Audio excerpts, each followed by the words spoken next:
September 14, 2021. Ama Mirna! Woo!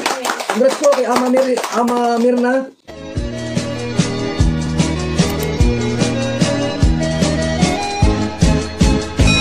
Matapos ang napakasayang karanasan nila sa Palawan ay may panibago na naman silang ipapakita sa atin na kakiligan. Ito ay tungkol kay Jomar at kay Carla ha.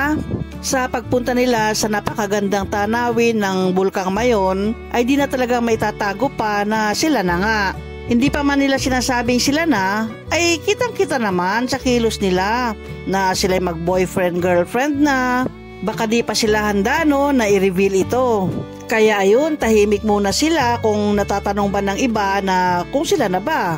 Kung baga parang wala silang naririnig sa mga tanong, kagaya sa Palawan na may nagtanong kung sila na ba. Ngumiti lang si Carla at sumenyas lang si Jomar. Ano po yan po? Sige po. Pang refresh. Masarap tong refreshing. Ay! Tumalsik. Thank you po. Grabe naman. Sakto yan sa ano? Ang lamig. Malamig yan. Buko pa po. Pinya. Straw po, straw. May laway ko na po yun. Walang yan. Buko kayo na talaga. Ayaw pong mami. Mami na nga kayo. O diba? Wala silang sagot kung oo ba o hindi. Para sa akin, sa aking komento dyan ay hayaan na lang sila. Basta nakikita natin silang masaya sa isa't isa ay suportahan na lang natin sila. Mapa sila man o hindi ay love team pa naman sila, di ba? Sa kanilang pagiging love team ay nakakapagbigay sila ng saya at aliw sa mga viewers. Hula-hula na lang muna tayo. Hanggat sila ay handa ng umamin sa estado ng kanilang relasyon, total wala namang tumututol sa kanilang samahan. Suportado naman at boto naman ng mga magulang ni Carla kung sakaling sila na nga. Dito sa Albay ay nakitaan na naman natin sila ng sweetness sa isa't isa. Kaya marami na naman silang napakilig. Kung minsan nga ay may body contact na sila na di namamalayan. Nagkakadikitan na sila. May pakbay-akbay na, paghawak ng kamay, pagyakap o may pagyapos pa nga na naganap. Kaya nangyayari yun kasi komportable na nga sila sa isa't isa. Sa tagal ba naman ng samahan nila, ganun talagang mangyayari. May isa pa ang pangyayari na habang nag-uusap silang dalawa ay may nasambit si Jomar. Bukas. Okay na yan.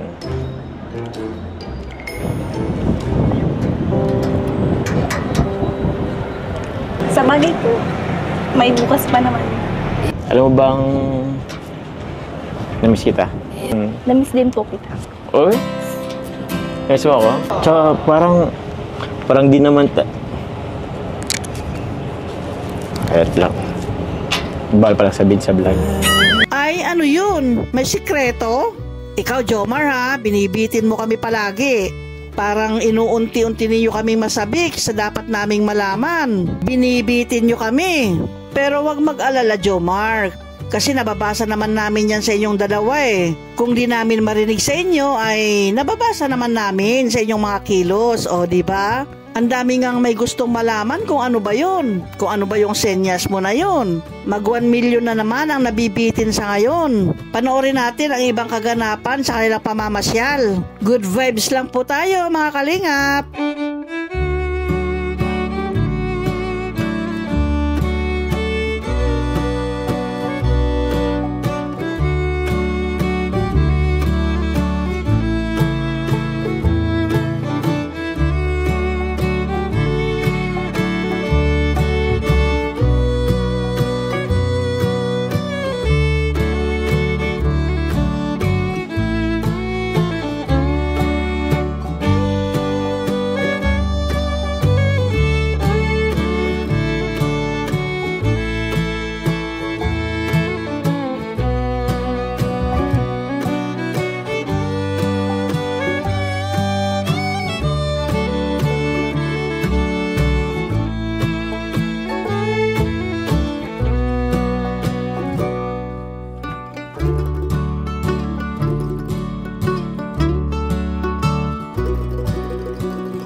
Isang masayang karanasan na naman yan na di nila malilimutan.